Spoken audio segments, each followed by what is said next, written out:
बाड़मेर जिले के चौहटन कस्बे के सामुदायिक स्वास्थ्य केंद्र में परिवार नियोजन कार्यक्रम के तहत चलाए जा रहे नसबंदी शिविर में ऑपरेशन करवाने गई विवाहिता की मौत का मामला चौथे दिन मंगलवार को शांत हुआ। मृतका के परिजनों और ग्रामीणों के बीच हुई वार्ता आखिरकार सफल रही। अधिकारियों ने मृतका के आश्रितों को मुआवजा और एक व्यक्ति को संविदा पर नौकरी देने की बात के बाद सहमति बनी। परिजनों ने शव उठाकर धरना समाप्त किया। शनिवार को चौहटन अस्पताल में नसबंदी कैंप में ऑपरेशन के बाद विवाहिता गीता पत्नी कुंपाराम की मौत हो गई थी। इसके बाद से परिजन और समाज के लोग जिला अस्पताल की मोर्चरी के बाहर अपनी मांगों को लेकर धरने पर बैठ गए। इस बीच कई बार बाड़मेर चौहटन एसडीएम, सीएमएच और प्रशासन और परिजनों और समाज के लोगों के बीच वार्ता हुई थी, लेकिन सफल नहीं हो पाई थी। मंगलवार को जिला कलेक्टर, एडीएम, एएसपी, सीएमएचओ और पीएमओ के बीच परिजनों और समाज के लोगों के बीच वार्ता हुई। समझौता वार्ता में वार्ता सफल रही। पीड़िता का पोस्टमार्टम रविवार को कर दिया गया था।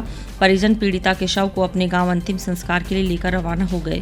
दलित नेता उदाराम का कहना है कि कई दौर की वार्ता के बाद मंगलवार को डीएम, एडीएम, एएसपी, सीएमएचओ के साथ वार्ता हमारी सफल रही है। कलेक्टर, एडीएम ने मृतकों के 2.5 साल, 1.5 साल, 2 माह के बच्चों के लिए सरकारी योजनाओं से जो भी लाभ दिलाने का भरोसा दिलाया है।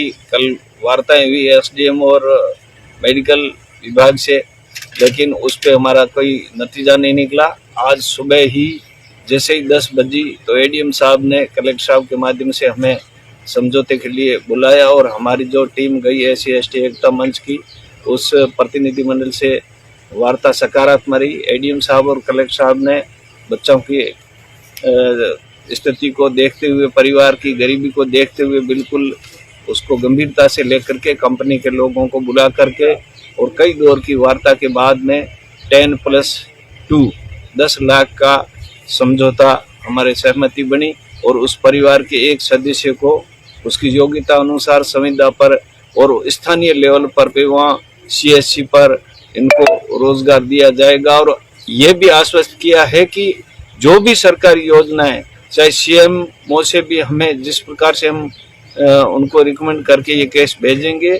और भी हम जितना भी विभाग से वगैरह से और व्यक्तिगत हो सकेगा उतना इनकी मदद करेंगे।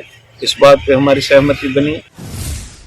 परिजनों और समाज के लोगों की 3 मांग थी। मृतका के परिवार को 25 लाख रुपए की आर्थिक सहायता दी जाए। परिवार के सदस्यों को सरकारी नौकरी, लापरवाह डॉक्टर की गिरफ्तारी की मांग थी। कई दौर की वार्ता के बाद चौथे दिन 10 लाख रुपए की आर्थिक सहायता, परिवार के सदस्यों को संविदा पर नौकरी की मांग मान ली गई है। वहीं ANM व डॉक्टर के खिलाफ मामला पहले ही दर्ज कर लिया गया था।